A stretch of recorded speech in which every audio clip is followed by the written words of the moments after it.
dito eh. Naku dito eh. Kasi, huli oh. Ano yan, buboy? Double check lang, walang double stroke. Double check lang, walang double stroke. Huli ka, kuya. Kuya, huli ka, kuya. Sarap pa ni ma'am, bastos ka. Bastos ka. Bastos. Identify the types of speech act in the statement I will always love you. Ano yan, tol? Expressive yan, tol. Tol, walang double stroke. Double check lang. Uy. Double check lang, walang double stroke. Tropa.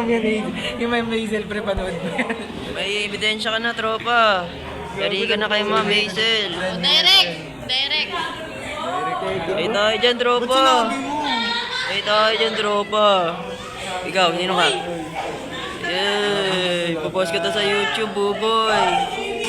Yari ka. Miss 33. Double check lang, buboy. Walang double stroke. 34! Daya nito. Daya nito. Sigat ka sa YouTube. Ano sakit mo dito, pre?